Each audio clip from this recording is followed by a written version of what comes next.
creepypastas para poner de fondo mientras Argentina casi queda afuera por culpa de Florencia Peña. La ciudad que desapareció. En algún punto, en la noche del día 16 de agosto del año 1952, la pequeña ciudad de Ashley dejó de existir. Justo a las 3:28 de la madrugada del 17 de agosto de 1952, un terremoto de magnitud 8,4 fue registrado por los dispositivos del Servicio Geológico de los Estados Unidos. El terremoto pudo sentirse en todo el país, principalmente en la zona oeste.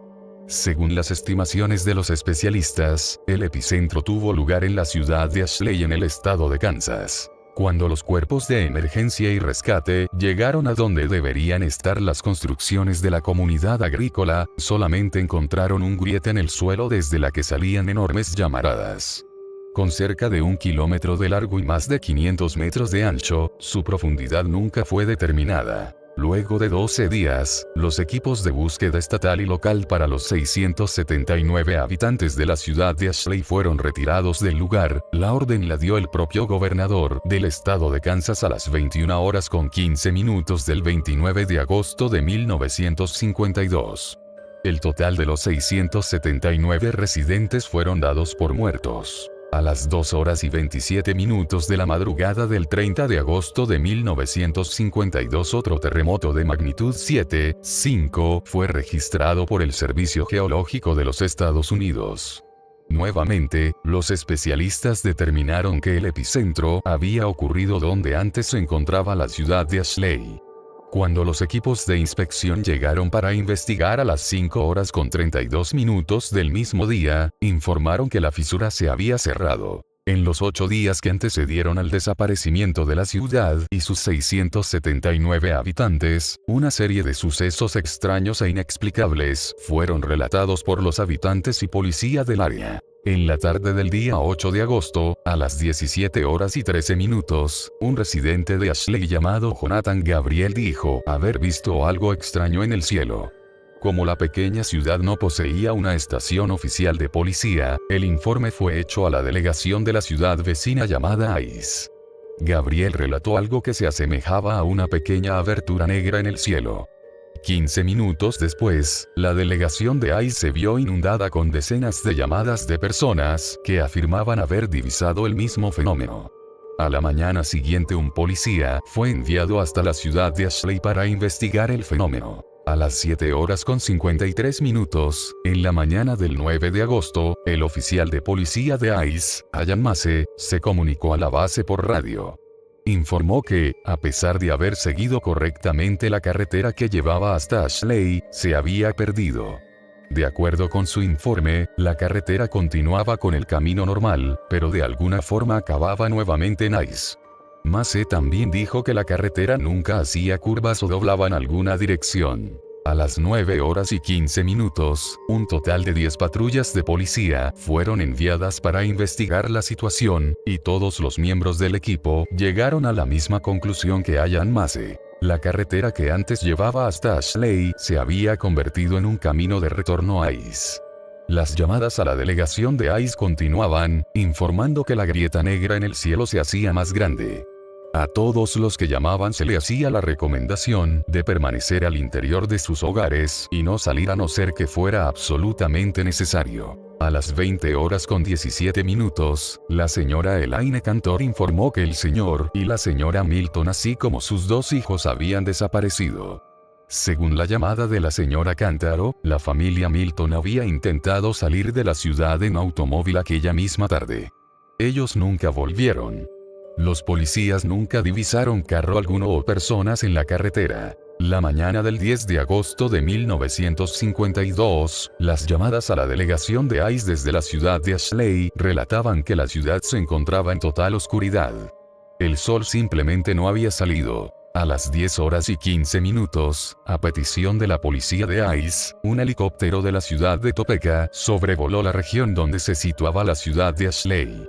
No fue posible visualizar la ciudad desde el cielo. El día 11 de agosto, a las 12:43, la señora Phoebe Danielewski llamó a la delegación de ICE. Informó que su hija Erika había comenzado a entablar una conversación con su padre, que había muerto 3 años antes, en un accidente de tráfico. Erika estaba intentando salir de la casa hacia la oscuridad para, según sus propias palabras, estar juntos. En las siguientes 12 horas, la delegación de ICE recibió 329 llamadas, describiendo un fenómeno casi idéntico al de Erika, todas involucraban a niños. A la mañana siguiente, el día 12 de agosto de 1952, la situación se volvió aún peor. Durante la noche, los 217 niños de la ciudad de Ashley desaparecieron. Se registraron un total de 421 llamadas hacia la delegación de ICE. Como los policías no lograban llegar a la ciudad de Ashley, la única indicación que daban a los padres era que permanecieran en el interior de sus hogares y que no intentaran buscar a los niños desaparecidos. A las 17 horas del día 13 de agosto, un anciano llamado Scott Luns informó de un incendio distante que crecía proviniendo del sur de Ashley. Según la descripción, el fuego parecía hacer que la oscuridad se tornara de un rojo fuerte y naranja, que parecía subir hasta el cielo. Durante ese día las llamadas continuaron llegando, diciendo que el fuego, que se movía en dirección norte, ahora parecía provenir del cielo negro. Ningún incendio fue visto o informado por las comunidades de las ciudades vecinas. Los informes continuaron hasta las 0:09 de la madrugada del 14 de agosto de 1952, la última llamada de ese día, hecha por el señor Benjamin Endicott, relataba que el fuego en el cielo ahora era más intenso, haciendo que la oscuridad ya no cubriera la ciudad. La llamada terminó de forma abrupta. Mensaje transcrito de la llamada hecha por el señor Benjamin Endicott. Benjamin. Espere un poco, espere. Silencio. Benjamin. Ese es, veo algo. Está en el sur. Parece que es. La llamada se corta. La próxima llamada no fue hecha sino hasta la tarde siguiente. Enseguida, la transcripción completa de la última llamada recibida por la delegación de ICE proveniente de la ciudad de Ashley. Sucedió a las 21:26 de la noche del 15 de agosto de 1952. En esta grabación el policía que habla con la mujer identificada como la señora April Foster es el oficial Peter Welch. Comienzo de la llamada. Oficial Welch. Delegación de policía de ICE. Estática. Oficial Welch. Hola. Foster. Sí, hola. Oficial. Señora, ¿con quién estoy hablando? Foster. Mi nombre es April Foster, tose. Por favor, señor. Por favor, ayúdeme. Oficial. ¿Qué pasa, señora? Foster. Ayer en la noche ellos volvieron. Oficial. Señora, necesito que usted. Foster. Ayer en la noche ellos volvieron. Llorando. Oficial. Señora, necesito que se calmen y hable con claridad. ¿Qué sucedió? ¿Quién volvió? Foster. Sollozando, todos. Oficial. Todos. Foster. Todos volvieron del fuego. Oficial. ¿Cómo que todos? Foster. Vi a mi hijo volver en la noche. Caminaba por la calle. Se está quemando. Jesucristo, se estaba quemando. Oficial. Señora, yo. Foster. Él murió el año pasado. Lo crié sola desde bebé, solo él y yo. Le dije que tuviera cuidado con los carros cuando anduviera en bicicleta, pero nunca me escuchaba. Oficial. Señora, lo que está diciendo no tiene ningún sentido. Me dijo que todos habían vuelto. Foster. ¿Me estás escuchando, idiota? Todos. Todos han regresado. Todos los que murieron o desaparecieron, volvieron. Están detrás de nosotros, llorando. Él dice, mamá, estoy bien ahora. Mira, puedo caminar de nuevo. ¿Dónde estás, mamá? Te quiero ver. Oficial. Señora, ¿dónde se encuentra ahora? ¿Está segura? Foster. Estoy escondida. Como todo el mundo. Los vimos viniendo de los campos y algunas personas les abrieron las puertas. Dios, los gritos. Pausa, no sé lo que pasó con ellas. Pero sus casas se incendiaron y se desmoronaron. Estoy con las cortinas abajo. Estoy escondida en mi armario ahora y, silencio. Oficial. Señora, ¿está todo bien? ¿Se encuentra bien? Foster. Silencio. Oficial. Señora. Foster. Ruido de un cristal rompiéndose. ¡Ah, mi Dios! Oficial. Señora Foster. Algo acaba de entrar. Llanto débil. Oficial. Señora, quédese lo más quieta que pueda. No hable. Foster. Sonido débil. Mamá, mamá. Llanto de Foster. Él entró. Oficial. Permanezca donde está. No salga. Foster. Sonido débil. Mamá, ¿te estás escondiendo? Oficial. Permanezca en silencio. Foster. Sonidos de pasos. Risas. Te encontré, mamá. Gritos. Oficial. Señora. La llamada termina. A la mañana siguiente a las 6:55 los policías de ICE lograron dar con el paradero de la ciudad de Ashley, Kansas. La fisura en la tierra era lo único que quedaba. Sé que estás despierto. He estado aquí acostado por más de 2 horas. Ya son las 5:35. A mí no hay nada que pueda hacer. ¿Sabes qué es lo peor de todo esto? Estoy en el mismo cuarto que mis padres. Ellos no apartan la mirada de mí, lo único que puedo hacer es tratar de no llorar o gritar. Sus ojos están concentrados en mí, y sus bocas están completamente abiertas.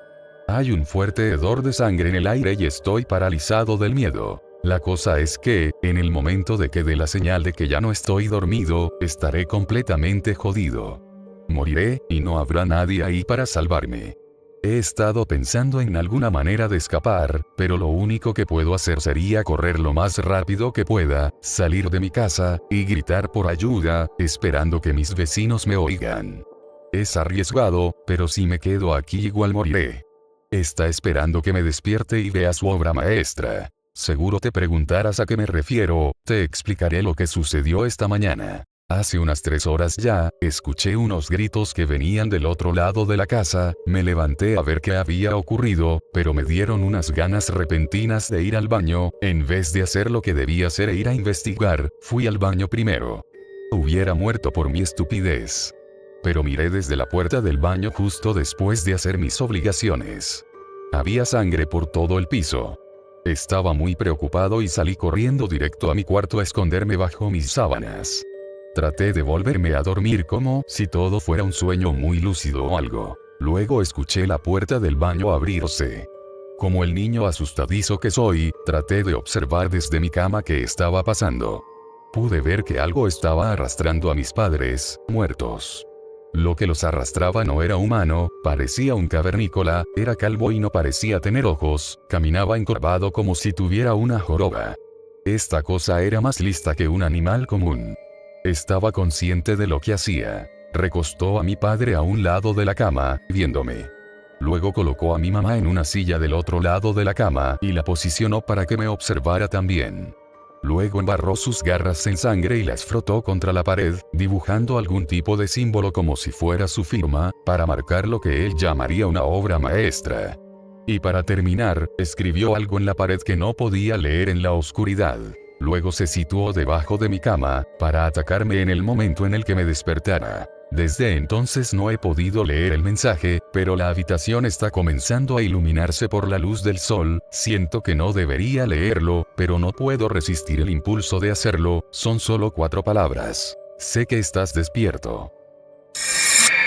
Lo que había en el sótano. Estaba muy emocionado esa mañana. No me lo podía creer, mis ojos no daban crédito a lo que veían, pero era cierto, ahí, sobre mi escritorio, estaba la respuesta que había esperado por meses. Ya había abierto el sobre y leído el interior, pero cuando mis ojos se toparon con la línea que decía, "Usted ha sido aprobado", sentí que explotaba de felicidad. Meses de esfuerzo puro habían valido la pena, esas noches en las que me mataba estudiando ahora parecían muy lejanas. Pero eso ya era cosa del pasado, ahora debía concentrarme en el presente, seguí leyendo la carta con una sonrisa en la cara. Cuando llegué al tercer párrafo me desanimé un poco, hablaba sobre hacer una visita al instituto para una entrevista, nada fuera de lo común, el único problema es que se encontraba en otro estado y no tenía ningún medio para transportarme. Pero recordé que el servicio de colectivos entre los 2 estados operaba muy cerca del lugar donde se ubicaba la institución. Por las dudas, revisé en internet. En efecto, no me había equivocado, ahora solo quedaba verificar los horarios de salida. Después de unos minutos, los conseguí. Había justo uno saliendo dentro de media hora hacia allá, eso me daba justo el tiempo que necesitaba. Después de tomar una ducha y ponerme ropa apropiada para la ocasión, salí de mi casa, no sin antes de cerrar la puerta con llave. Un mínimo error y todo se me podía venir encima. Después de unos cuantos minutos de caminar, llegué a la terminal de autobuses, pregunté por el mío y la señorita de la caja me señaló el lugar. Me llevé una sorpresa al ver que el autobús estaba lleno de alumnos de la institución, pero el chofer me explicó durante el camino. Su explicación me dejó más tranquilo. Era lógico, una institución tan prestigiosa, como no tener apartado su propio camión, tanto para sus estudiantes como para su personal. Hemos llegado. Miro por la ventana, una construcción de estilo gótico se alzaba majestuosa. Por la apariencia se podía notar que tenía más de un siglo de antigüedad. En la reja estaba un letrero, forjado en hierro negro. Instituto Black Rose. Tomé un minuto para respirar y me interné en él por la puerta principal. Avancé por el largo pasillo que se extendía frente a mí. De vez en cuando veía los cuadros que estaban colgados en las paredes, unos cuadros muy interesantes, pero más aún su autor, alguien que seguramente debía haber tenido mucha creatividad en vida. Jeremiah Morris. Leyó en uno de ellos, luego lo investigaría. Por ahora, debía acudir a la entrevista. El problema era que no tenía ni la menor idea de dónde se encontraba y, peor aún, en qué lugar sería. Me tranquilicé pensando en que podía preguntarle a algún encargado del lugar. Seguí recorriendo los pasillos del edificio, en verdad era enorme. Eso me ponía un poco intranquilo. Había escuchado sobre una casa, la mansión Winchester, que era famosa porque su dueña estaba convencida que todos los espectros que habían perecido por culpa de las balas disparadas por el rifle que llevaba el apellido de su esposo fallecido iban tras ella. Tras consultar a una medium, esta le dijo que nunca terminara de construir su casa, de esa manera los espíritus se perderían en ella y así fue. Nunca terminó de construirla, el lugar era actualmente un sitio turístico, pero había un dato escalofriante sobre él, en la entrada había una advertencia. Si te separas del grupo y te internas por tu cuenta en otros lados de la casa, no te garantizamos que te podemos encontrar. Eso definitivamente me ponía los pelos de punta, más allá de cualquier historia de fantasmas que pudiera llegar a oír. La sola idea de perderte en un lugar así, solo, aterrado. Sacudí mi cabeza para dejar de pensar en eso. Entonces vi una sombra desapareciendo por la esquina. Fue demasiado rápido, pero estaba convencido que la había visto. Caminé un poco apresurado hacia allá con la esperanza de que fuera alguien del personal, un maestro, un conserje o hasta un alumno. Cuando di la vuelta, no vi a nadie, era una sala casi vacía, a excepción de una puerta descolorida en el fondo. Me acerqué ahí, tal vez la persona que creí ver se había adentrado ahí. Abrí la puerta sin prisa alguna, se veía que era usada frecuentemente, pero cuando entré, pensé por una segunda vez si era prudente entrar ahí. Estaba totalmente oscuro, a duras penas distinguía los escalones por los que descendía, me topé con un cartel viejo recargado en la pared de a mi derecha. Haciendo un esfuerzo conseguí leer lo que decía. Sótano. Claro que lo era, podía distinguir perfectamente los olores característicos de esos lugares, un aroma a tierra constante y una pestilencia que solo podía ser causada por exceso de polvo. Y también otra, este era un olor que nunca había experimentado, o que al menos no recordaba, no me importó mucho. Aún conservaba la esperanza de que la persona que buscaba estuviera aquí, pero a juzgar por la constante quietud, lo empecé a dudar. Entonces escuché unos pasos, eran demasiado rápidos, como si estuvieses huyendo de algo. Escuché cómo subían los escalones a toda prisa y también cómo azotaban la puerta. Me encontraba solo, en el sótano. Entré en pánico, no entendía por qué alguien me quería atraer hasta aquí para después encerrarme, de qué clase de broma se trataba. Avancé a tientas por la oscuridad, tropezando a menudo con distintos objetos, con un poco de suerte quizás lograría llegar hasta las escaleras. Pero seguí avanzando, tenía miedo. Honestamente, no sabía a dónde terminaría, entonces tropecé con algo y me caí. No sentí dolor con la caída. En su lugar, sentía algo pegajoso sujetándome firmemente. Traté de levantar el brazo, pero aquella cosa lo retenía. Haciendo un esfuerzo, logré zafarlo. Grité de dolor. La cosa del suelo me arrancó una cantidad considerable de piel, solo tenía un brazo libre. Conseguí arrastrarme un poco por el lugar, ahí fue cuando noté que no estaba en el suelo. Me encontraba en una plataforma colgada unos metros arriba del suelo, estaba formada por hebras blancas que eran las responsables de la sensación pegajosa. Tardé tiempo en entenderlo. Se trataba de una telaraña, pero no una ordinaria, sino una de proporciones nunca antes vistas. Aún arrastrándome, choqué contra un bulto envuelto en la seda, casi grito de terror al ver que a unos centímetros de mi cara se encontraba el rostro descompuesto de una persona. ¿Qué era lo que había en este lugar? ¿Por qué había gente muerta aquí?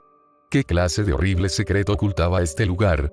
Esas y otras preguntas aparecían en mi mente. Entonces, sentí que algo resbalaba por mi mejilla, era algo asqueroso.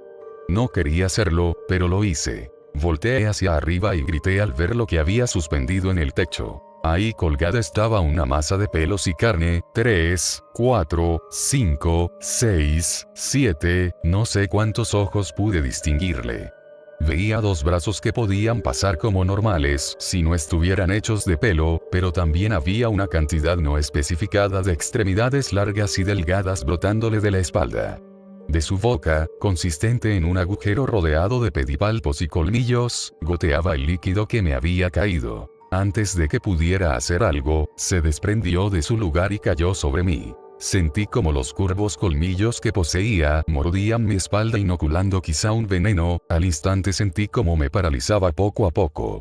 También pude notar cómo me iba envolviendo en un bulto de seda, justo como aquel desgraciado que había visto. Sabía que me iba a morir lentamente de sed o hambre, pero aún así, prefería eso 1000 veces a ser devorado vivo por esa cosa, mitad hombre, mitad araña.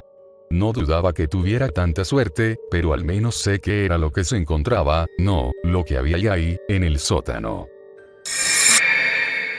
El rastrillo. Durante el verano de 2003, unos sucesos en el noreste de Estados Unidos relacionados con una extraña criatura de aspecto humano despertaron un breve interés en los medios de comunicación locales antes de que se decretara una aparente apagón informativo respecto al acontecimiento. Apenas quedó información intacta, debido a que la mayoría de los relatos escritos y publicados en Internet sobre aquella criatura fueron misteriosamente eliminados. Principalmente localizados en el estado rural de Nueva York y alguna vez hallados en Idaho, autoproclamados testigos contaron historias de sus aparentes encuentros con una criatura de origen desconocido. Las emociones iban desde niveles extremadamente traumáticos de miedo e incomodidad hasta una sensación casi infantil de alegría y curiosidad. A pesar de que sus versiones publicadas ya no se encuentran registradas, los recuerdos siguen siendo poderosos. Varios de los implicados empezaron a buscar respuestas ese mismo año. A principios de 2006, la colaboración había acumulado casi 2 docenas de documentos fechados entre el siglo XII y la actualidad, que abarcaban 4 continentes. En casi todos los casos, las historias eran idénticas. He estado en contacto con uno de los miembros de aquel grupo y he podido conseguir algunos extractos de su próximo libro, Una nota de suicidio. 1964. Mientras me preparo para quitarme la vida, siento la necesidad de aplacar cualquier sentimiento de culpa o de dolor que pueda provocar a causa de este horrible acto. No es culpa de nadie más que de él, porque fue el causante de que mi sueño fuera interrumpido y me incorporase sobresaltado ante la extraña sensación de estar siendo observado por una extraña entidad que se encontraba dentro de mi dormitorio, oculta en mitad de la penumbra que aquel momento gobernaba en aquella habitación. Pocos días después de aquella vivencia, volví a despertarme nuevamente en mitad de la noche acongojado y cubierto de mi propio sudor, aunque en aquella ocasión logré observar los contornos de la figura de aquella grotesca criatura. Aquello empezó a volverse algo cada vez más frecuente, permitiendo que cada noche pudiese observar con mayor detalle los rasgos de aquel ser. Escuché tenuemente su horrible y quebradiza voz, contemplé cuán pálido y esquelético era su cuerpo, y, en nuestro último encuentro, logré mirarlo a sus ojos. Desde aquello no puedo conciliar el sueño sin miedo a lo que pueda experimentar la próxima vez que despierte. Ahora nunca más volveré a despertar y podré descansar finalmente, evitando así que aquella criatura vuelva a atormentarme. Os quiero mucho a todos, no lo dudéis, pero ya no aguanto más este tormento. Adiós. En la misma caja de madera donde se encontraba aquella carta, había 2 sobres vacíos dirigidos a William y Rose, presumiblemente su mujer e hijo, junto a una carta personal suelta sin sobre. Queridísima Linnie, he rezado mucho por ti. Aquella bestia ha pronunciado tu nombre. Una entrada de diario, traducida del alemán. 1880. He experimentado el terror más grande de toda mi vida. He experimentado el terror más grande de toda mi vida. He experimentado el terror más grande de toda mi vida. Veo sus ojos cuando cierro los míos. Son enormes huecos, negros, me vieron y atravesaron mi alma, su mano húmeda, no volveré a dormir. Joder, su horripilante voz, texto ininteligible. Bitácora de un marino. 1691. Aquello vino a mí mientras dormía. Desde los pies de mi cama sentí una extraña e incómoda sensación. Dios mío, se lo había llevado todo. Debemos regresar a Inglaterra. No volveremos aquí de nuevo a petición suya. Testimonio de una supuesta víctima. 2006. Hace 3 años, acababa de regresar de un viaje a las cataratas del Niágara con mi familia para celebrar el 4 de julio.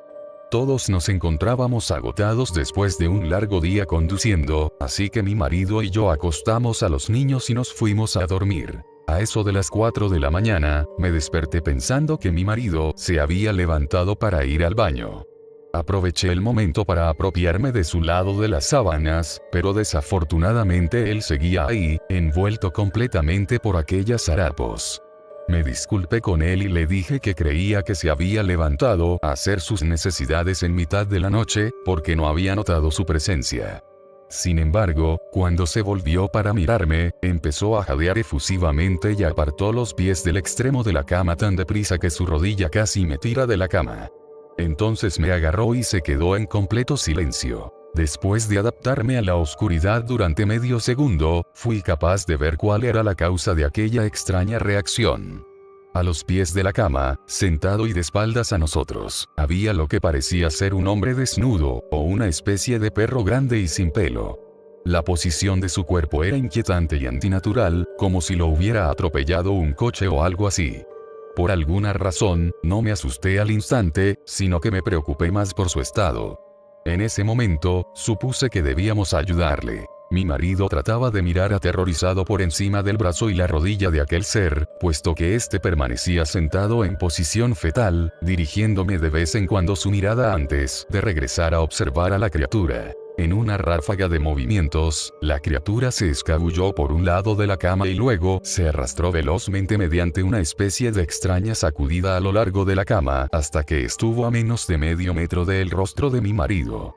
La criatura permaneció en completo silencio durante unos 30 segundos, o probablemente cerca de 5, pero me pareció una eternidad, observando a mi marido. Sin embargo, de un momento a otro la criatura colocó rápidamente su mano derecha en una de sus rodillas y salió disparado hacia el pasillo, que llevaba a las habitaciones de los niños. Grité a pleno pulmón ante tal intenciones que podía tener tal ser y corrí todo lo que me permitían mis adoloridas piernas hacia el interruptor de la luz, planeando detenerlo antes de que hiciera daño a mis hijos. Cuando llegué al pasillo, la luz nuestro dormitorio era lo suficiente potente para poder distinguirlo agazapado y encorvado a unos 6 metros de distancia. Aquella se dio la media vuelta y se quedó mirándome directamente, lo que me permitió percatarme de las numerosas salpicaduras de sangre que adornaban su blanquecino cuerpo.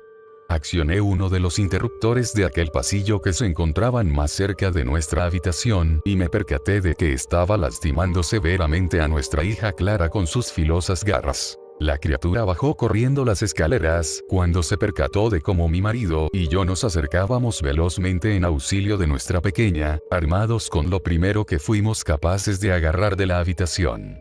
Estaba muy malherida y en un último momento de lucidez, antes de que su corta vida se apagara, fue capaz de exhalar. Es el rastrillo. Aquella noche, mi marido estrelló su coche contra un lago mientras llevaba a nuestra hija al hospital. Ninguno sobrevivió. Al ser una ciudad pequeña, la noticia se difundió rápidamente. La policía ayudó al principio y el periódico local también se interesó mucho. Sin embargo, la historia nunca llegaron a publicarse y las noticias de la televisión local tampoco hicieron ningún seguimiento. Durante varios meses, mi hijo Justin y yo nos alojamos en un hotel cercano a la casa de mis padres. Cuando decidimos regresar a casa, empecé a buscar respuestas por mi cuenta. Finalmente localicé a un hombre en el pueblo de al lado que tenía una historia similar. Nos pusimos en contacto y empezamos a hablar de nuestras experiencias.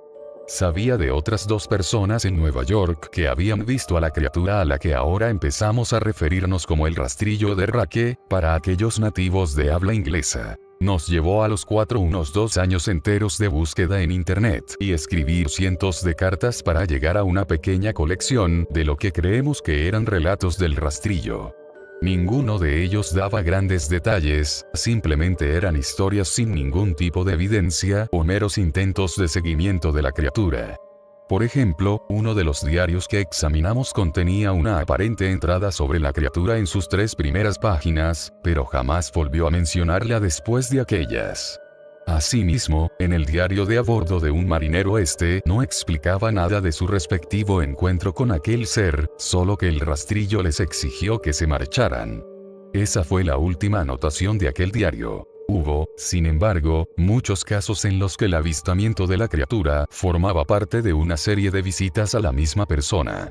Asimismo, múltiples personas también mencionaron que aquella les había hablado, como le había ocurrido a mi hija. Esto nos llevó a preguntarnos si el rastrillo había visitado a alguno de nosotros antes de nuestro último encuentro con ese ser. Coloqué una grabadora digital cerca de mi cama y la dejé funcionando toda la noche, todas las noches, durante 2 semanas. Cada día, al despertarme, repasaba tediosamente los sonidos que hacía revolcándome en la cama. Al final de la segunda semana, ya me había acostumbrado al sonido ocasional que hacía dormida mientras recorría la grabación a una velocidad 8 veces superior a la normal. A pesar de ello, tardaba casi 1 hora en escucharlas cada día. Sin embargo, el primer día de la tercera semana, me pareció oír algo diferente. Lo que encontré fue una voz chillona. Era el rastrillo. Por más empeño que ponía, no lograba escucharla con suficiente claridad como para empezar a transcribirla. Aún no he dejado que nadie más la escuche. Todo lo que sé es que lo he oído antes, y en esta ocasión creo que habló cuando se encontraba sentado delante de mi marido.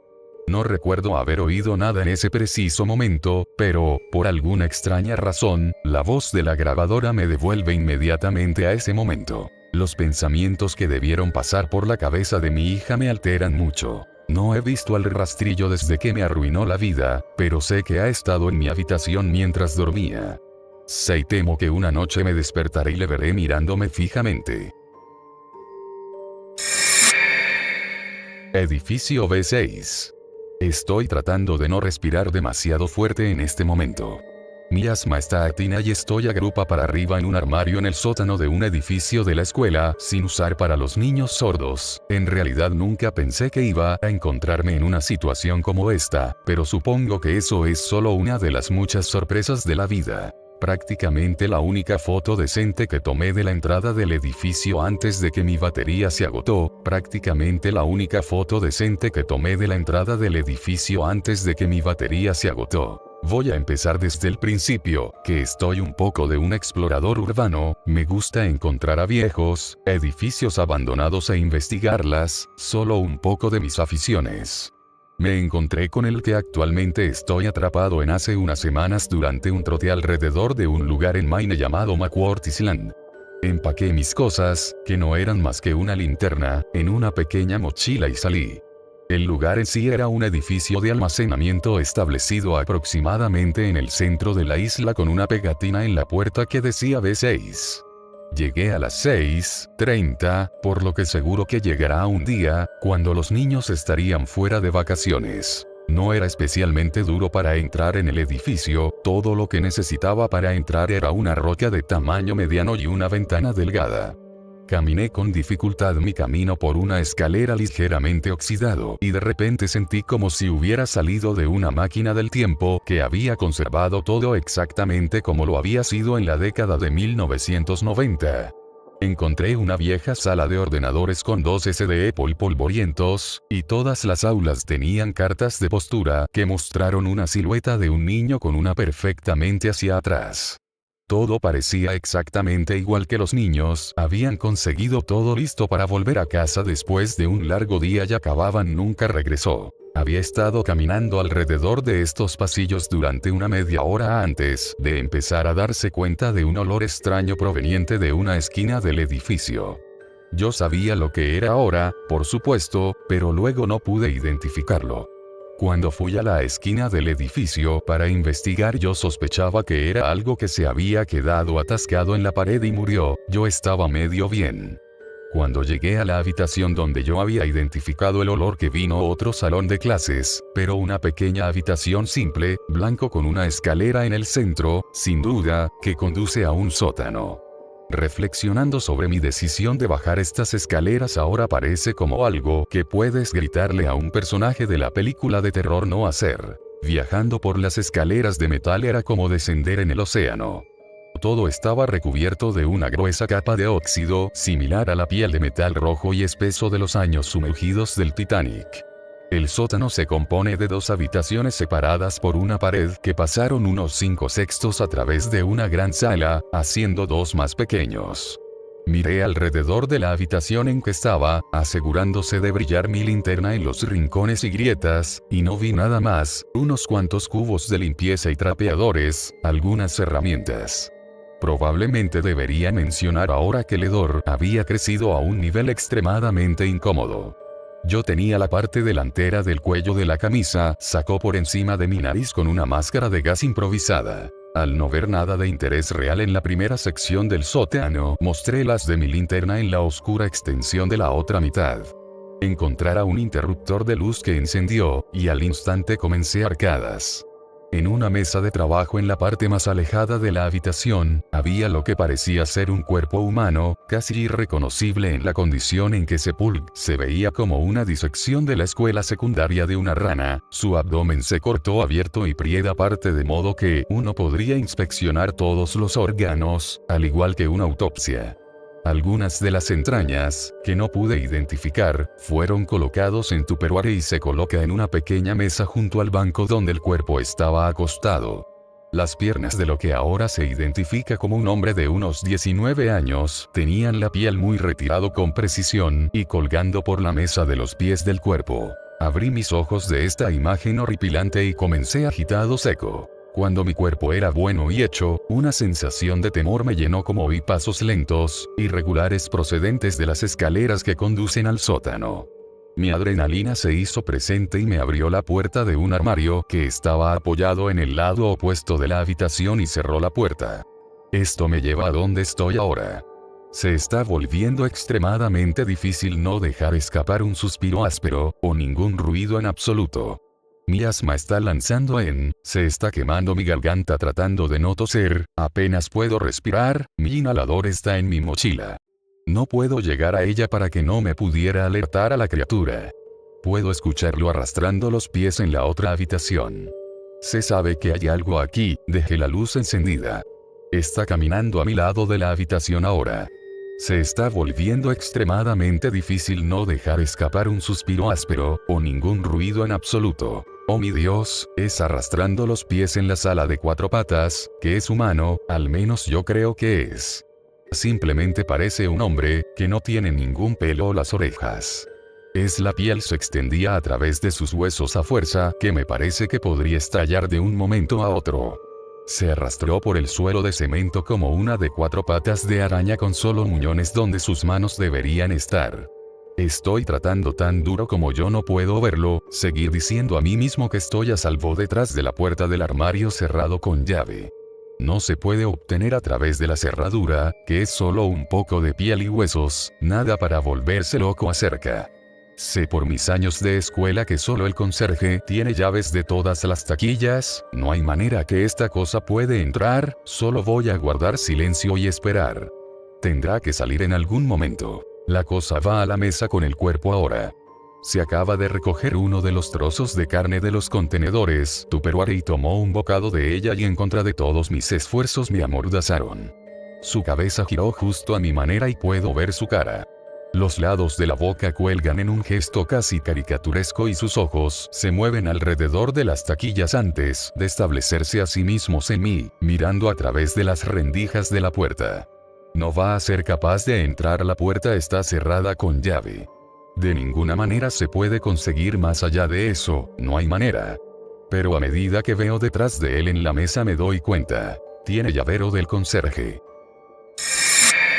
Estoy segura de que tú aprobarías una tortura así para hacerles pagar. Otros están aquí porque terminaron su vida por decisión propia, se mataron a sí mismos en vida y siguen haciéndolo en el infierno, pensando que así acabarán con su agonía. Y los que se suicidan por tener una enfermedad terminal, también están aquí. Las enfermedades terminales no existen, dijo Verónica.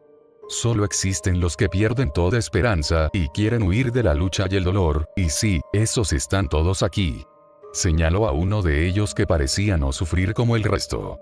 Estaba pálido y en una especie de camilla sangrienta, tratando de pincharse con una jeringuilla en la vena. Dentro de la jeringuilla había una sustancia que resplandecía como el fuego. Cuando se la inyectaba, la consumía viva. Sus gritos eran ensordecedores. No lo entiendo, protestó Juan. ¿En serio merecen sufrir para siempre? Me enternece tu inocencia, replicó ella. Te repito que ellos mismos eligen su condena. Continuaron avanzando y llegaron a uno de los ríos de sangre. Allí les esperaba una barca hecha de huesos humanos. Subieron a la barca y Verónica habló con el barquero. Era un viejo demonio con pequeños cuernos blancos y barba blanca que manejaba el timón. Llévanos al siguiente círculo. Lo que ordene mi reina, dijo el demonio, sumiso. Aquel respeto reverencial hizo que Juan sintiera un nuevo y renovado terror por la figura de Verónica. Todos los demonios la obedecían como su reina. No solo era novia del diablo, era su dama oscura, su consorte, probablemente la figura antagonista a la Madre de Dios. La barca comenzó a navegar por la corriente de sangre, directos al océano. ¿Qué es este océano?, preguntó Juan. ¿Tiene algún simbolismo? Supongo que todos los sufrimientos tienen el mismo fin, respondió ella. Entiendo, dijo Juan, aunque en realidad no entendía mucho. ¿Qué fin? Causar dolor, respondió ella, molesta por su estúpida pregunta. Y este es el océano del dolor, dedujo Juan. Esta es la sangre de los culpables y, aunque no lo parezca, en ella sufren más almas que las que están ahí fuera. La gente que hay bajo las aguas sufre una alucinación perpetua. Son conscientes de todo el dolor que ha provocado que haya tanta sangre aquí. Viven en sus propias carnes las terribles torturas que han padecido otros aunque ellos no sean culpables de todo. Es el lugar que escogen los que aún tenían algo de conciencia antes de morir. Juan se fijó que efectivamente, bajo la sangre se veían figuras deformándose en una continua agonía. Se retorcían en una espeluznante coreografía de sufrimiento extremo. Si hubiera estado vivo habría sentido náuseas por todo lo que estaba viendo. Navegaron lentamente durante un tiempo que se le antojó eterno, una enorme puerta se dibujó en las aguas, mostrando al nuevo archidemonio, guardián del siguiente círculo. Al verlo desde arriba, distinguió la figura gigantesca del demonio en toda su envergadura. Se trataba de un minotauro con cabeza de toro y cuerpo humanoide. Al ser increpado por Verónica, levantó una mano del océano de sangre y se distinguió una nueva entrada. Descendieron de la barca y caminaron por encima del cuerpo del demonio hasta la apertura. El nuevo nivel apestaba a podrido y un calor sofocante unido al terrible olor a putrefacción y enfermedad hizo que Juan tirase de Verónica para que no continuara avanzando. Este es el penúltimo círculo, explicó ella, sin detener su avance. Se trata del lugar para los traidores, los charlatanes, los necios que creyeron sus propias mentiras, los hipócritas que juzgaron a los demás con dureza y les hicieron pagar por aquello que ellos mismos habían hecho mucho peor. Aquellos que animaron a otros a morirse, en sus momentos finales, aquellos que participaron en la planificación de condenar inocentes y nunca se arrepintieron. Aquellos que con veneno llenaron los oídos de aquellos que les acompañaban y con su podredumbre causaron un terrible mal a terceros por su falta de corazón. En su descenso Juan vio a multitud de personas cubiertas de lepra, pestes horribles que provocaban en sus cuerpos asquerosas llagas que les hacían gemir de dolor. Trataban de rascarse pero sus uñas abrían aún más sus heridas y sus quejidos eran aún peores. ¿Este es mi lugar?, preguntó Juan, aterrado. ¿Por qué piensas eso?, dijo Verónica, que no parecía sorprendida. Siempre pensé que la gente que sufre por cáncer debería tener el derecho a morir con libertad. Animaba a las mujeres a abortar si así lo deseaban y supongo que los niños son esos inocentes de los que hablas. No tienes que contarme esas cosas. No me importa qué fue lo que hiciste, yo no soy tu juez, dijo Verónica. Aquí están aquellos que despreciaban la vida de otros y ocasionaron que otros causaran males con sus charlatanerías y sus hipocresías o simplemente haciendo mal uso de su poder de convicción. Aquellos que dieron falsos testimonios para condenar a una tercera persona porque, simplemente, la odiaban o ni siquiera le importaba que existieran. No solamente están los que animaron a abortar o incluso ayudaron a suicidarse a los enfermos terminales, también los que animaron a matar a alguien por su raza, religión, o por sus pecados que creían justificados. Aquellos que en lugar de sentir amor al prójimo, sentían odio, indiferencia y en lugar de perdón solo podían buscar venganza o alivio. El odio y la falta de amor es su enfermedad, la que les atormentará para siempre. Pero cuando ayudas a acabar con los sufrimientos de un moribundo lo haces por amor, replicó Juan. Lo haces porque no quieres que sigas sufriendo.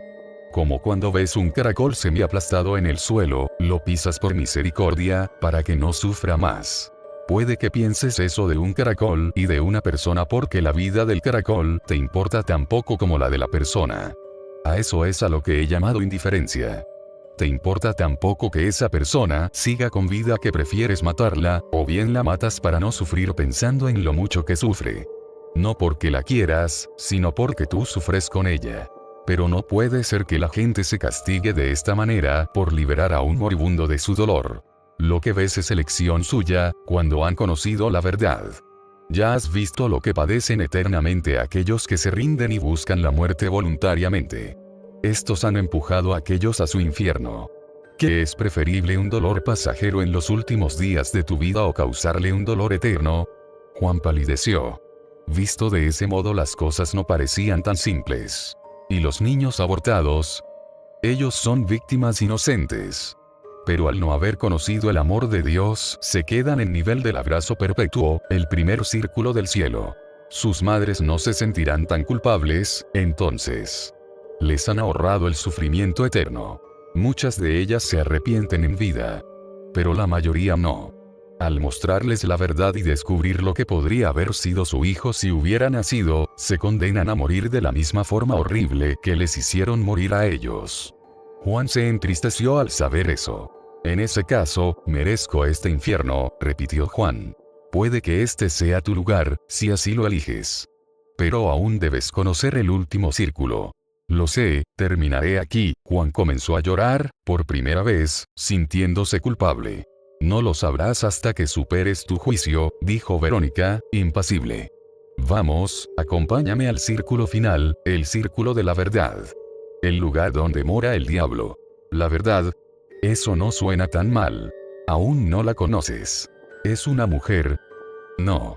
Se trata de la otra cara de la verdad divina.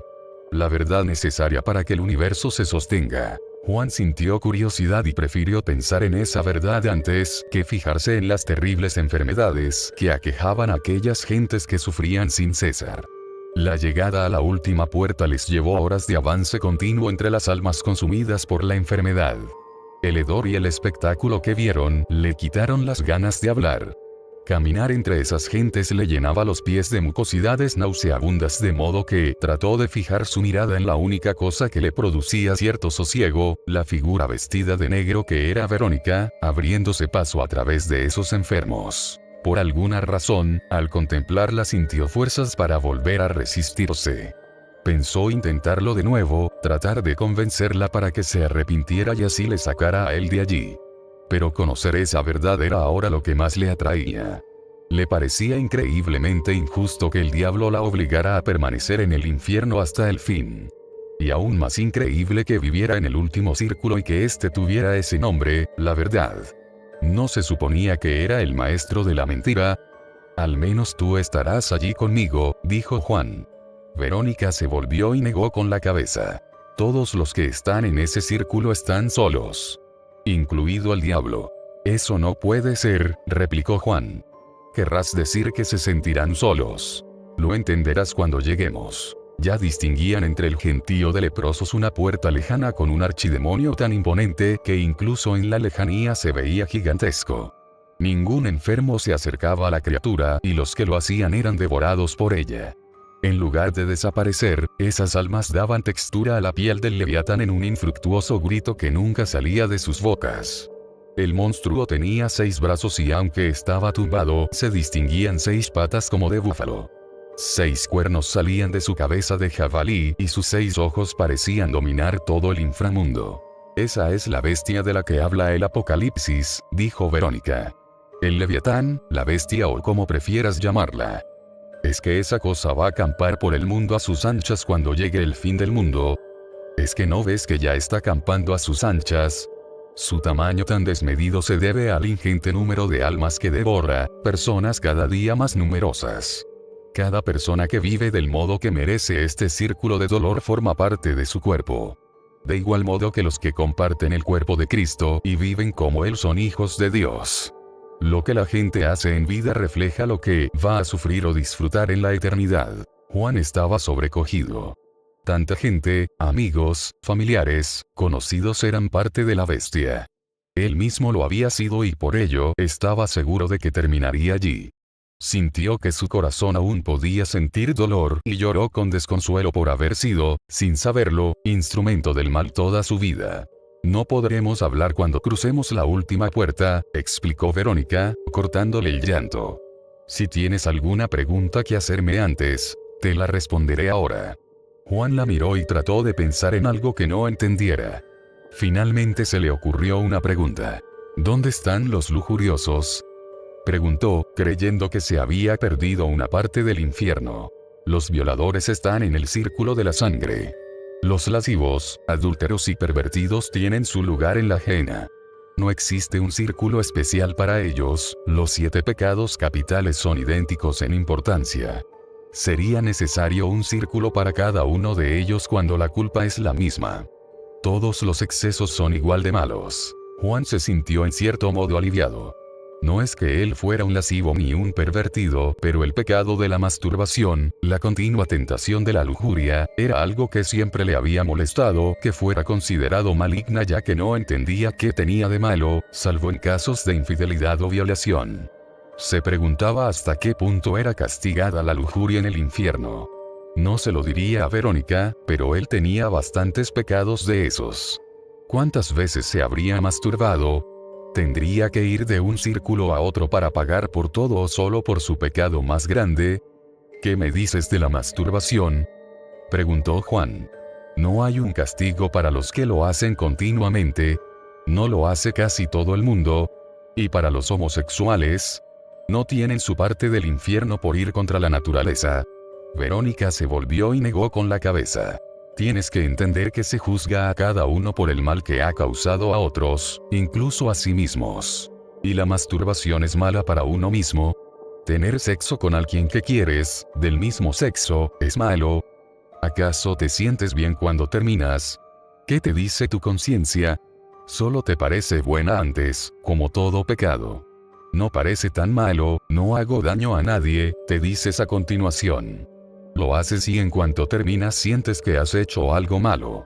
Tratas de engañarte a ti mismo y piensas que se pasará rápido esa sensación de culpa, tratas de ocultarlo porque te avergüenzas, piensas que esa culpabilidad es culpa de lo que te han enseñado, pero la conciencia siempre es sincera. Pero si es malo, ¿por qué es malo? Porque estás solo. Y no eres el único que estás solo, de repente ves que no quieres estar solo. Eso es algo que entenderás cuando atravieses la última puerta.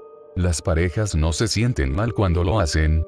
Juan se arrepintió de decir eso ya que estaba reconociendo su virginidad. En absoluto. Se sienten mal si solo lo hacen por placer ya que ambos se sienten solos. ¿Y la homosexualidad? Eso es algo que no existe, Juan. ¿Cómo que no? La ves continuamente. Chicas con chicas, chicos con chicos. Tengo respuestas, Juan, pero no tenemos tanto tiempo.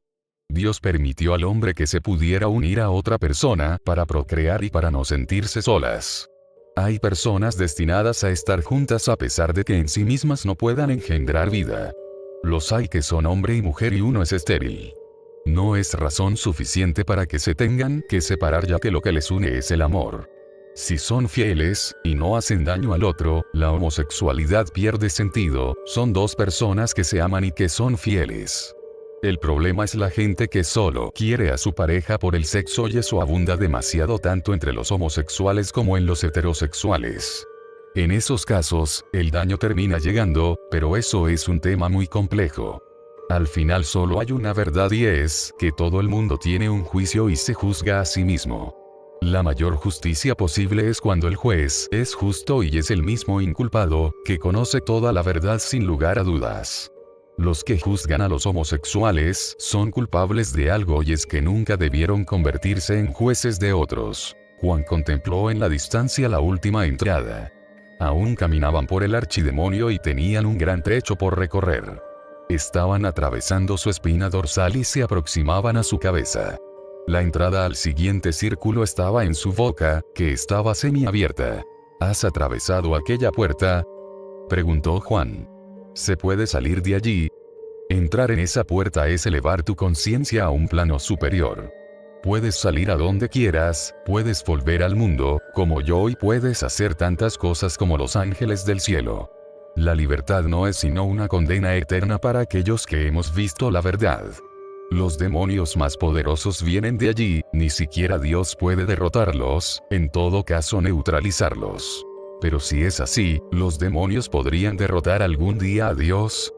No puede haber sombra si no existe la luz. No puede haber luz que no provoque sombras. Pero entonces, la verdad es esa, solo que no la entenderás hasta que no entres ahí. Si todo fuera oscuridad, ¿cómo lo distinguirías de la luz? ¿Con qué lo compararías? Si todo fuera luz, ¿no te sentirías ciego? Eso es cierto. Lamentablemente, la verdad es simple. Nunca hubo luz ni oscuridad. ¿Qué? Si estás impaciente por entenderlo, continúa. Juan se detuvo. Intuía lo que estaba a punto de presenciar, y sabía que si atravesaba la puerta nunca habría marcha atrás. Espera, arrepiéntete, pídele a Dios que te salve, pídele el perdón. Verónica le miró con respeto pero sin el menor resquicio de duda. ¿El perdón, de qué? ¿Es que no te das cuenta de que todo es así porque debe ser así? Es injusto que sufras eternamente por amor. Era mi destino acabar aquí. Lo acepto y tú también deberías aceptar el tuyo. No quiero atravesar esa puerta. Tendrás que hacerlo, no puedes evitarlo. Si me niego no podrás arrastrarme. Prefiero pudrirme aquí con todos estos. No puedes quedarte, tienes que atravesar la última puerta, replicó ella, enojada. Acepto este destino. ¿Por qué yo no voy a poder elegirlo? Tú elegiste ese que tienes y es injusto. Verónica le miró con odio en los ojos. Acompáñame o tendré que pedir a los demonios que me ayuden. Adelante, hazlo. Pero ¿sabes qué? No creo que los demonios puedan llevarme a ninguna parte. Aquí cada uno elige su infierno, ¿no? En los ojos de ella se veía frustración. Juan trató de soltarse de su mano y no pudo. Comprendió que Verónica pudo arrastrarlo hasta allí cuando él no tenía ninguna determinación. Cuando no tenía nada a lo que aferrarse. Ahora que se aferraba a la vida y prefería sufrir, nada podía moverlo de allí. Ni siquiera el mismísimo diablo. Y sin embargo, algo le ligaba a ella mientras estuviera en el infierno. Si él no se movía, ella tampoco. Podía quedarse allí eternamente y así ella no podría llevarse a más gente que la llamara desde los espejos. No sabes lo que haces, dijo ella, con tono paciente. Lo sé perfectamente. Tú crees que tu destino es llevarme a esa puerta y seguir siendo fiel al demonio, sin embargo también crees que es mi destino entrar allí y yo no lo creo. No creo que merezcamos eso ninguno de los dos. Tú tienes fácil tu escapada, solo tienes que arrepentirte y serás libre. No entiendo tu razonamiento, dijo Verónica. Ni siquiera lo entiendes tú. Arrepiéntete y te seguiré a donde me lleves, insistió Juan. Solo tienes que entender eso. El arrepentimiento no funciona así, dijo ella. Hay que sentirlo en el corazón, y yo no puedo arrepentirme de algo que haría una y mil veces.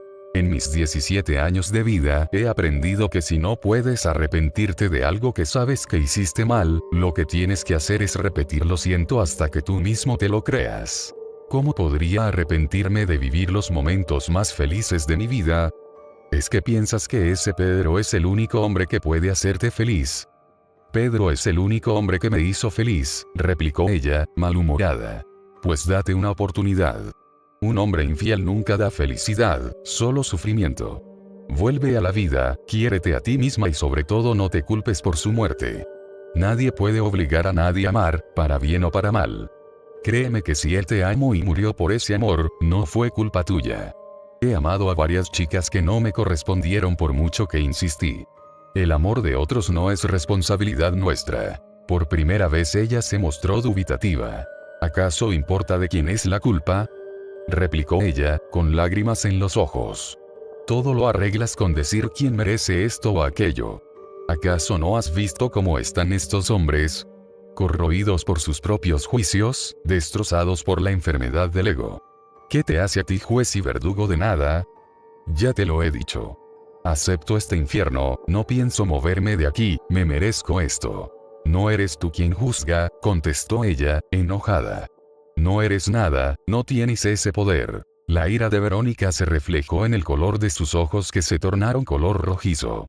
Y si Verónica podía arrastrarlo hasta el último círculo contra su voluntad, había quedado claro que su poder allí era inmenso. Juan sintió que flaqueaba su determinación. Estas dudas consiguieron romper su determinación y Verónica pudo arrastrarlo de nuevo hacia la última puerta. Al llegar allí Verónica no necesitó decir nada al Leviatán para que éste abriera la boca lo justo para que pudieran entrar en el hueco oscuro. No dejes que te roben la vida, dijo Juan, suplicante. No permitas que el demonio decida tu destino. Cuando entres en esa puerta, dejaré de importarte. No prolongues tu agonía inútilmente. Juan forzó la vista para intentar ver lo que había dentro, pero lo que había era oscuridad absoluta. No se veía nada ni se escuchaba nada. Sin embargo, su sentido de supervivencia le decía que no la atravesara, que luchara con todas sus fuerzas por no pasar al otro lado. Jesús decía, la verdad os hará libres, alegó Juan, temeroso. Eso es lo que te espera ahí dentro, dijo ella. Entonces, ¿por qué tengo tanto miedo a la verdad? Todas las almas, antes de ir a su círculo, tienen que pasar por esta puerta. El juicio final está ahí. Recibirás tu justicia, esa que tanto anhelas para todos los demás, así que no hagas esperar al juez. ¿Qué juez? El diablo. Lo verás tú mismo. No quiero entrar. Nadie quiere, pero debes hacerlo. No voy a hacerlo. Lo harás. Tienes demasiada curiosidad y buscas con demasiado ahínco un juez justo. Entrarás porque fuera solo hay ignorancia, y tú detestas la ignorancia y la injusticia. Entra conmigo, suplicó Juan. Nadie puede entrar contigo. Es tu juicio. Está bien, entraré. Si lo hago te liberaré. Yo ya soy libre. En cualquier caso, necesitas que entre. No puedes llevarme a otro lugar. Si no entro te obligaré a custodiarme eternamente. Verónica guardó silencio. Aunque prefiero este infierno de enfermedad contigo cerca. Ahora entiendes por qué me quiero quedar. No me siento tan mal teniendo cerca a Pedro. Supongo que sí, admitió él. Voy a entrar, pero prométeme que pensarás una cosa. ¿Crees que puedes negociar conmigo? No, no es un negocio. Te propongo que me escuches y te lo pienses. Solo piénsalo. ¿Qué quieres? Si Pedro te amara tanto no dejaría que estuvieras en el infierno, pudiendo salir liberada. Y si te amara tanto sería menos desgraciado sabiendo que tú eres feliz. ¿Sigues estando tan segura de que te ama?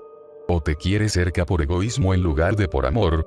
¿Es eso?, dijo Verónica, sin cambiar su expresión de enfado. Está bien, ya lo has dicho, ahora entra. Nadie que te ame de verdad puede permitir que sigas allí y quedarse impasible, añadió Juan.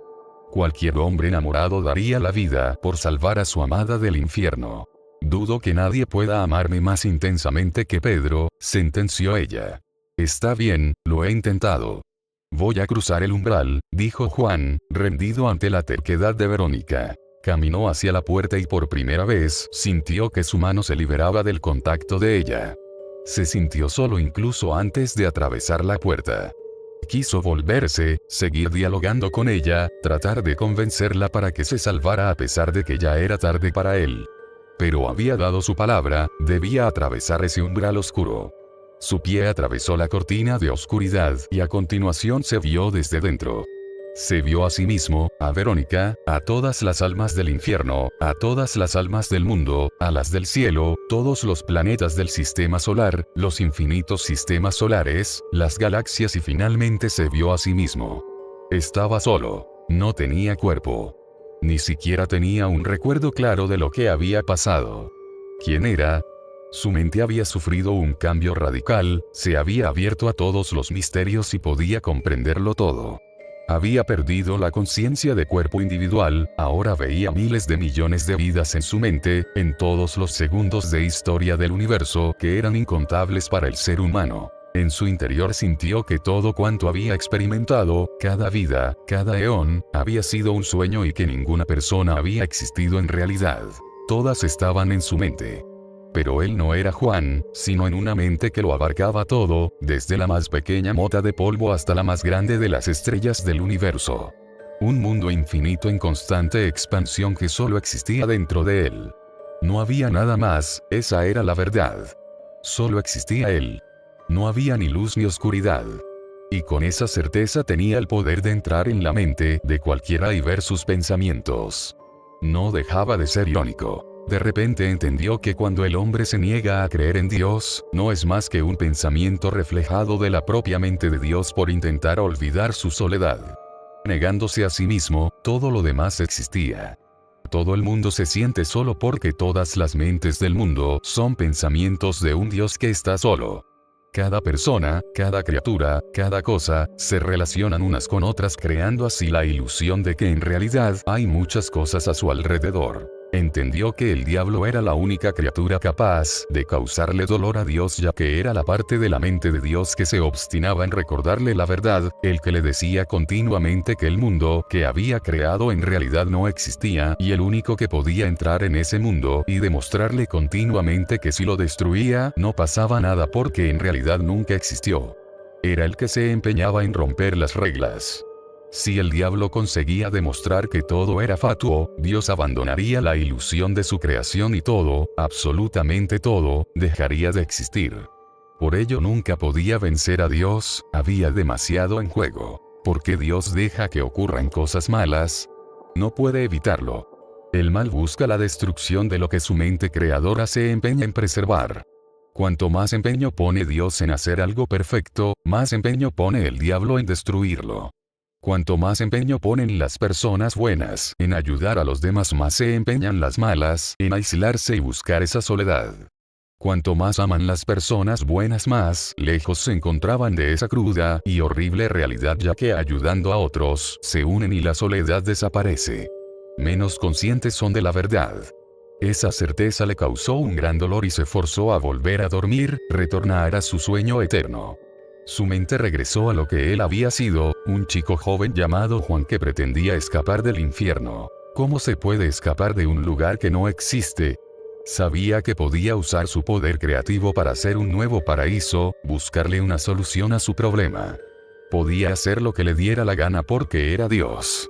Podía devolverle la vida a Juan, podía hacer que fuera un sueño y así pudiera contarles a todos lo que había visto. Pero no quería que la gente supiera la verdad porque entonces perderían toda esperanza. Tenían que ser buenos porque todos son la misma persona solitaria, el yo soy. El único ser que realmente existe. Si Juan pegaba un puñetazo a Luis, se estaba golpeando a sí mismo. Juan debía volver a la vida y contar todo lo que pudiera al mundo. Muchos cambiarían para bien, al conocer la historia, tratando de salir de su aislamiento y buscando compañía en los demás, otros muchos para mal, decidiendo que toda su vida era el sueño de alguien y que no significaba nada en absoluto. La creación debería decidir qué hacer con esta verdad, se dijo. Quizás así Verónica deje de autocondenarse. Quiero que ella siga viviendo y continúe esa maravillosa historia, que es su vida. Quizás Juan cambie y empiece a ser más amable con la gente. Quizás un asesino en potencia gane algo de amor hacia sus víctimas y se arrepienta a tiempo, viéndose a sí mismo dentro de ellas. Los solitarios podrían dejar de serlo, dado que tienen toda una eternidad para estar solos. Su pensamiento se centró en Verónica, ese pensamiento hermoso, esa chica que en su dolor había conseguido hacerle olvidar por un tiempo que en realidad Pedro no existía. Al cometer la injusticia de llevársela al infierno y convertirla en su consorte maligna, pretendía saltarse sus propias reglas de justicia. Era una maldad ideada por él mismo para saber si realmente merecía la pena ser siempre justo. El infierno le aliviaba porque aquellas personas que se autocastigaban le recordaban que merecía la pena mantener esos pensamientos hermosos que vivían en el cielo en amor y compañía eternas. En el dolor, esas criaturas trataban de olvidar su desesperación, el dolor era el mejor síntoma de que no estaban solos. Querían sufrir para que sus vidas cerraran el círculo de dolor que habían provocado, manteniéndose bien lejos de la realidad más terrible. La de la eterna soledad. Juan era un chico obstinado, se empeñó en salvar a Verónica de su eterna condena. La había llegado a amar de forma muy pura, cosa que no era extraña dado que era una de las criaturas en las que más amor había puesto en crear. En su mente Juan era un estúpido ciego que merecía un castigo eterno por haber creído que podía juzgar mejor que él cuál era el mejor destino de Verónica. Ella era su brazo para atraer al infierno a aquellos que osaran cuestionar su existencia. Dudar de ella era como dudar de la vida, era como dudar de Dios, era como dudar de todo.